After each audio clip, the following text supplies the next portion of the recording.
Hi friends, ఈరోజు అయితే మా విలేజ్ అయితే చూపిద్దాం అనుకుంటున్నా. మా పంట పొలాలు, మా చెట్లు, మా పర్యావరణం ప్రతి ఒక్కటైతే ఎక్స్ప్లోర్ చేస్తా. ప్రతి ఒక్కరు డోంట్ మిస్ ఇట్. ప్రతి ఒక్కరు మొత్తం స్కిప్ చేయకుండా చూడాలి వీడియోని. అన్ని చూపిస్తా. ఇప్పుడు వరకు ఎప్పుడు చూడని విధంగా అన్ని చూపిస్తా మీకు. ఈ యూట్యూబ్ లో కానీ ఎక్కడ కానీ పశు సంపద, వ్యవసాయము ప్రతి ఒక్కటి చూపిస్తా. కాబట్టి ప్రతి ఒక్కరు ఫాలో కావాలి. Do follow. ఇక ఈ ఎండాకాలంలో అయితే మామిడికాయలు అయితే చాలా అయితే అయినాయి. మామిడికాయలు కూడా చూడండి, మామిడికాయలు ఎలా ఉన్నాయి. చాలా బాగా అయితే కాత అయితే కాసింది. చూడండి, మొత్తం పొదలు పొదలు అంతా ఇట్లా ఉంటది పల్లెటూర్లల్లో. చూడండి, ఇక్కడ పిల్ల కాలువ కూడా చూపించడం జరుగుతుంది. ఇక్కడ పిల్ల కాలువ చూడండి. చూడండి, అరటి చెట్టు కూడా ఈ మధ్యలోనే పెట్టడం జరిగింది. ఆ మంచి చూడండి, చాలా బాగున్నాయి అరటి చెట్లు. ఆ పైన పొలాలు కూడా ఉన్నాయి. పొలాలు కూడా చూపిస్తా. కొంచెం ముందుకైతే వెళ్దాం. మా విలేజ్ లో అయితే మా పశు సంపద గురించి అయితే వివరిద్దాం అనుకుంటున్నా. చూడండి, మా పశు సంపద అయితే ఇదైతే మా పశువులు. వీటికైతే రెగ్యులర్ గా దానా అయితే వేయడం జరుగుతుంది, గడ్డి పెట్టడం జరుగుతుంది. ఇవన్నీ మా ఒక 4-5 లీటర్లు, ఒక్కొక్కటి 10 లీటర్లు, 3 లీటర్లు ఇస్తాయి. దాని ద్వారా మా విలేజ్ లలో అయితే పూట అయితే గడుస్తూ ఉంటది. చూడండి ఎన్ని ఉన్నాయి. చూడండి, ఆవులు, బర్రెలు, ఇంకా అటు సైడ్ ఏమో అవి ఏమంటారు మేకలు, అవి కూడా ఉన్నాయి. ఓకేనా. ఇప్పుడైతే మీకు మా పొలం అయితే చూపిస్తా. ఈ పొలంలో అయితే మేము వరి అయితే వేయడం జరిగింది. ఈ వరి కూడా దగ్గర దాకా అయితే వచ్చేసింది.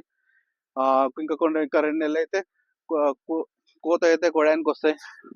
చూపేయండి, ఇక్కడ చూడండి ఎంత బాగుంది వరి నారు కూడా దగ్గర నుంచి.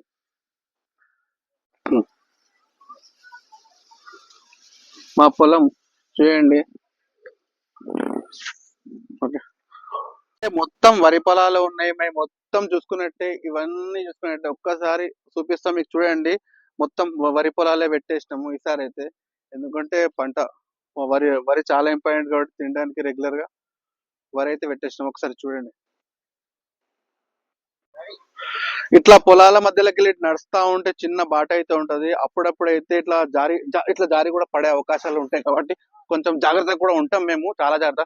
కొత్త వాళ్ళు వస్తే మాత్రం కింద పడితే అవకాశాలు అయితే ఉంటాయి. ఓకేనా.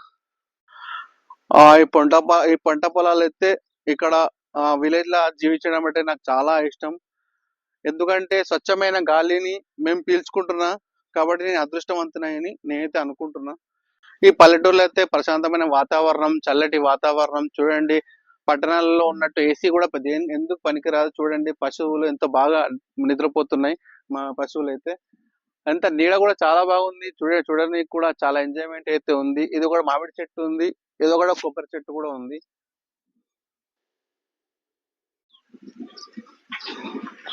చూడండి, ఇది చెట్టు అయితే ఎంత వంకరగా అయితే వచ్చేసింది.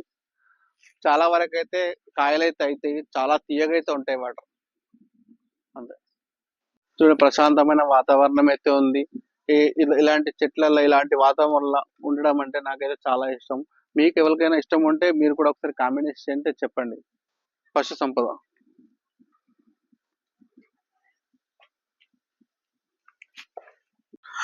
చూడండి, ఇదైతే బర్రెల పెండ అన్నట్టు.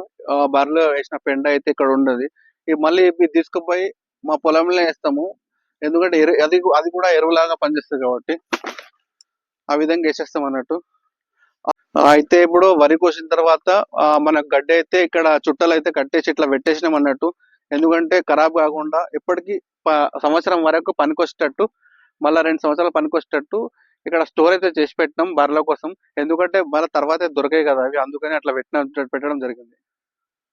ఇప్పుడు పొలంలో అయితే పని అయిపోయినాక మేము ఒక విశ్రాంతి తీసుకుంటాం. అన్నం తినడానికి కూడా, విశ్రాంతి తీసుకోవడానికి కూడా ఒక గుడిసె అయితే ఇష్టం. దాన్ని కొట్టం కూడా అని అంటారు. అక్కడైతే ఉన్నాయి చూడండి, చూపిస్తాను చూడండి ఒకసారి. కొట్టం అంటారు దాన్ని.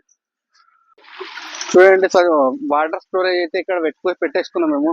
ఇక్కడ నుంచి బోర్ వాడైతే ఇక్కడ పడితే ఇక్కడ నుంచి ఇక్కడికైతే వెళ్ళిపోతా ఉంటాయి. చూడండి, వాటర్ కూడా స్వచ్ఛమైన, చాలా చల్లగా ఉంటాయి. దీనికి ఫ్రిడ్జ్ కూడా పనికిరాదు. చాలా స్వచ్ఛంగా ఉంటాయి, చల్లగా ఉంటాయి. మనకైతే శుభ్రంగా అయితే కనిపిస్తుంది.